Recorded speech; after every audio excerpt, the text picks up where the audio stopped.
Good afternoon. Today I would like to talk about priestess, circumcision, and abuse.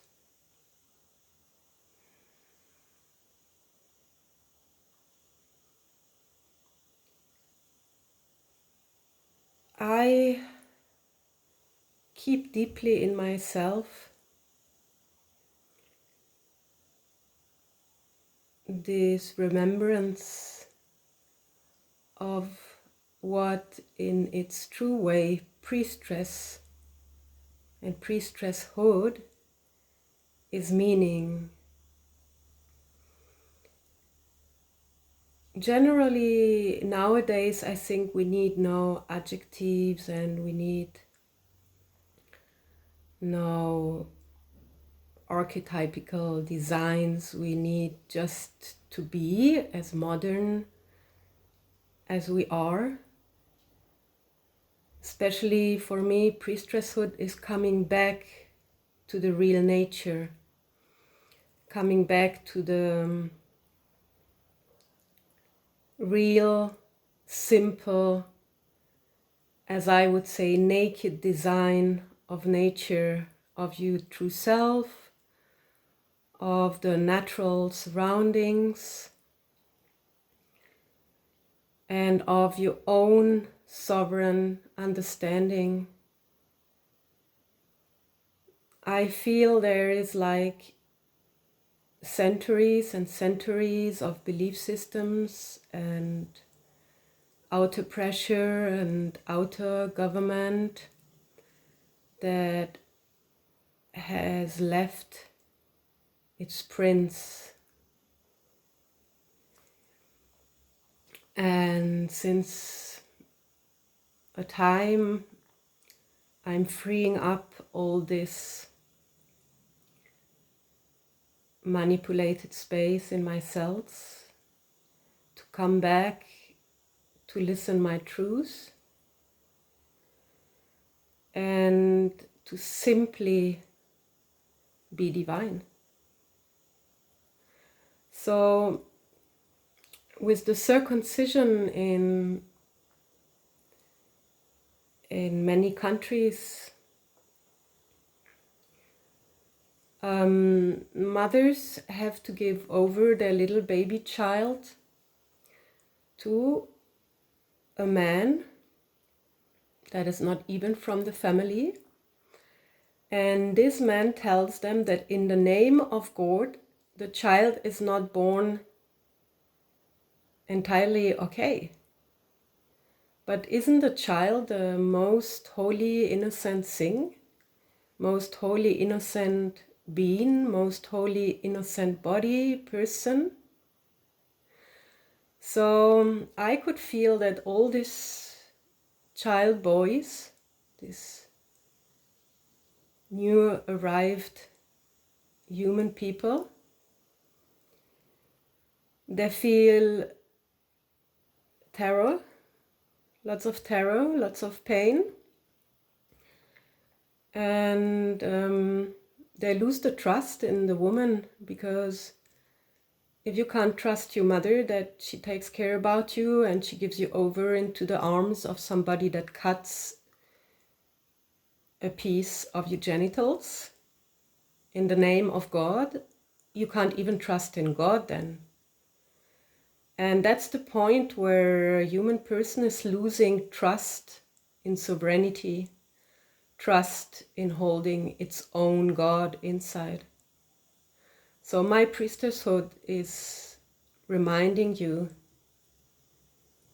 that God is just a word of something that is the life power within you. It's something that it's pure, totally pure, and is an essence everybody can feel. And out of this essence is coming also real success. So we have been confused because we put success on economics and outer stuff, but success is something that you can feel internally, and it's a bridge to divine. So I could feel like pain from giving over from father to son, as the father is not standing up for this human right to be total.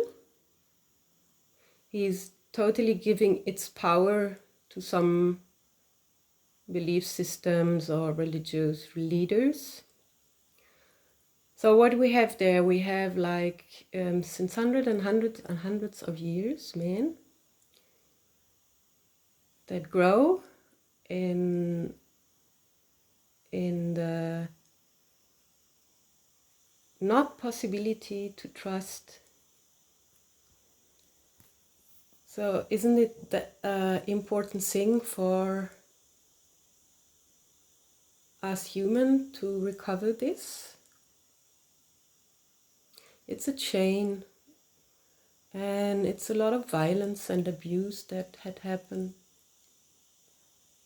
And I think we all had these experiences to understand about compassion, to understand about what we want to stand up for. And it's time to heal all this. This is priestesshood for me.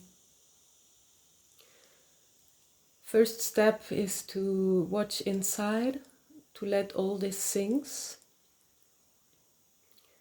for example, all this cosmetic, all the objects that are sold on the market in plastic, that are produced in industry, they have a huge part of toxic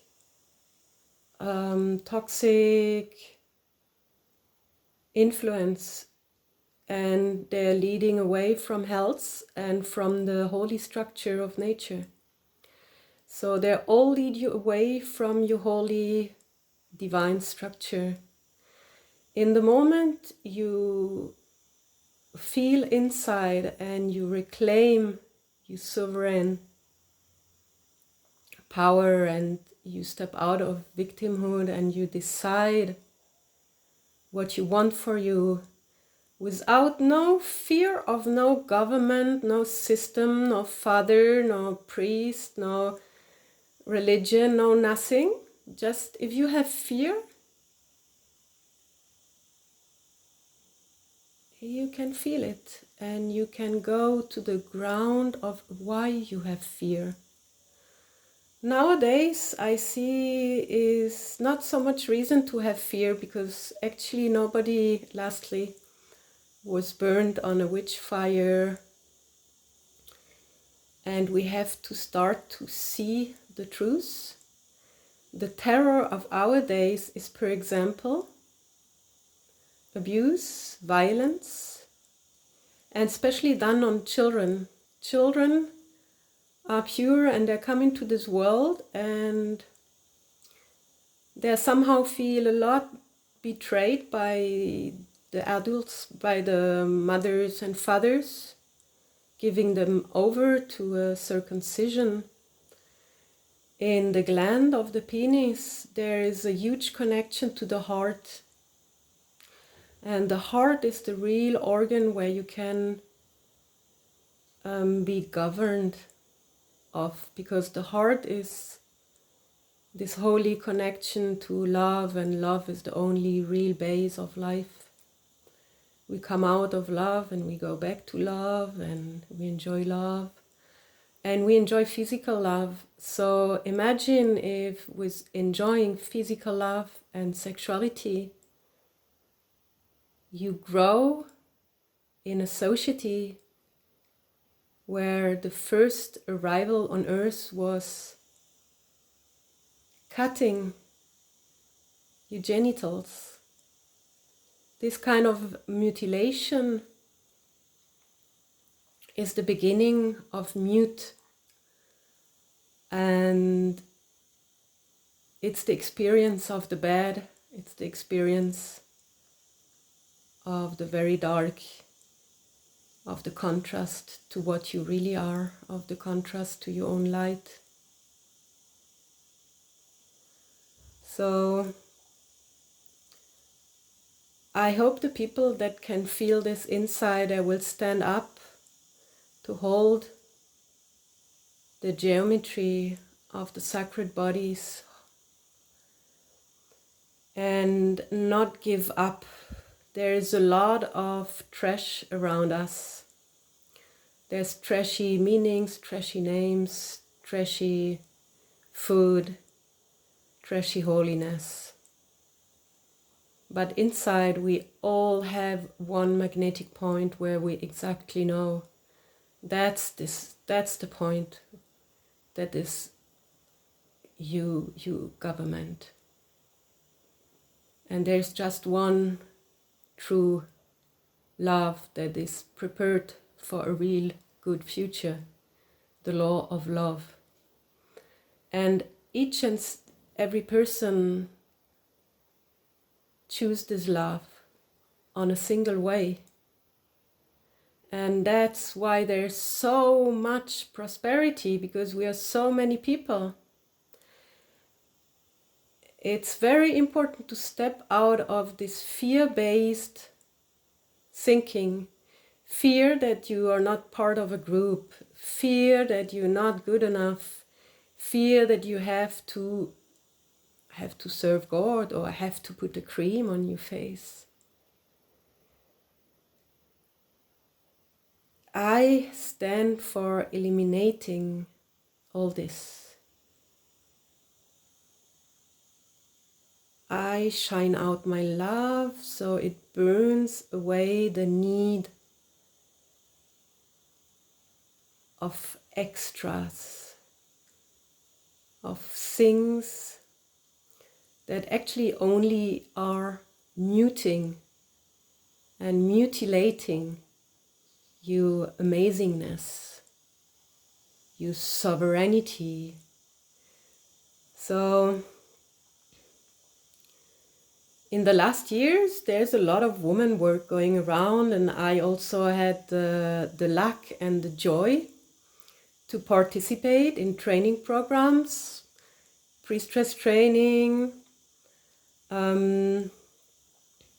silence hours training. Silence is great. In silence, you really come forward. You gain a lot of courage and a lot of autonomy. And also you can see much better. Because we have to see.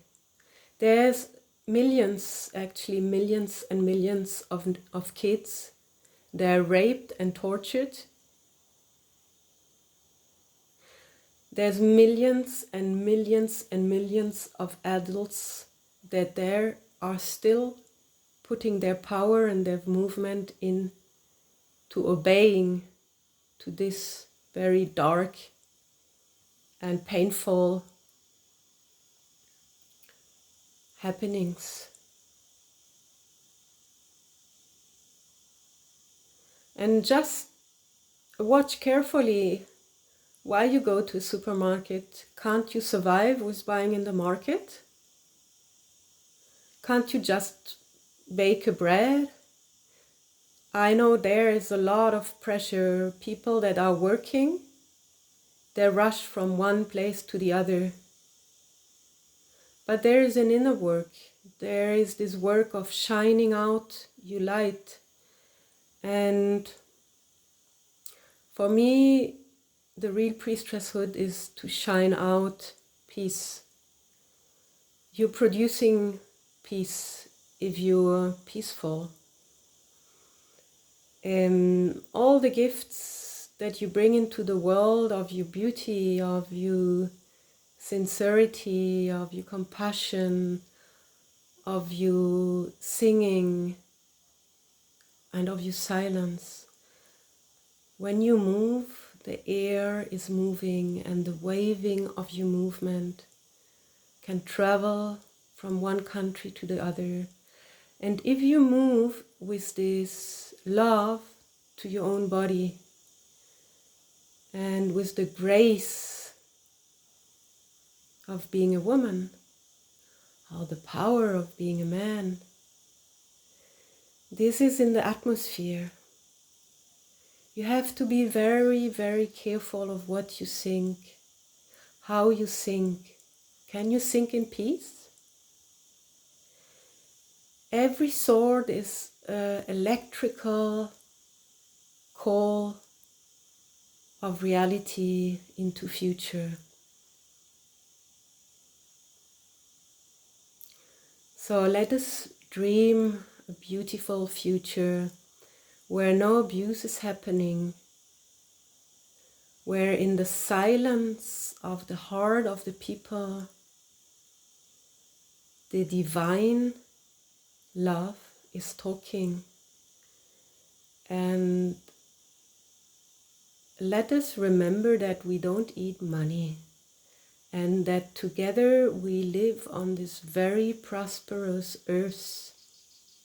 And if we stop to buy and sell toxic things, and if we talk about our traumas, but in the name of stopping to traumatize our children, how beautiful it can be. Without any fighting for something or against something. Because if you are just innocent and relaxed, you will not have the need of all this toxic stuff. How there is girls, they say they cultivate priestesshood or whatever, and then you go in their bathrooms and there's like 10, 12, 20 bottles of products, machines, for them to be more beautiful. If we just get back to the holy shape of your own true nature, then we will share more beauty than we ever did. So I send a lot of blessings, and I really feel great compassion with all these men. I had a wonderful relation with a man who was circumcised, and he was a prisoner of the belief system. So I start then to question a lot my belief systems. As you know, I'm German and I had to step out, and I'm still stepping out every day of things that are not positive. So I think we did a shift. For me, with 2020, with Easter, and a new time was born, and we were all baptized by the silence, the great silence we had on earth, baptized by a stop, and we were reborn in this silence and in the pureness of nature. And we hold this together in our hearts, and from now on we eliminate. Everybody every day eliminates all what is separating him from this divine cellular love conscience. Even it's remembering us the powerful way of Jesus or of the beautiful queen and leader from the ancient times of Egypt, Isis. Those were people like you and me, and actually they find out and they showed us that there is not such as mortality. If you start to develop, really develop and train, you find out there is a base for the human body to become more subtle and more lightful. But for that you have to leave a lot of pain structures and abuse and thinking. You have to change your thinking into a really powerful, pure state where there's no viruses, there is no sickness, it's eternal life. But that's a real story. It's the program of the coming time. So, yeah, hope you choose and come with us on this pathway of eternal life and freedom. Freedom for standing up every morning for your own love and your own form, so you can be proud and satisfied. Thank you, and lots of blessings.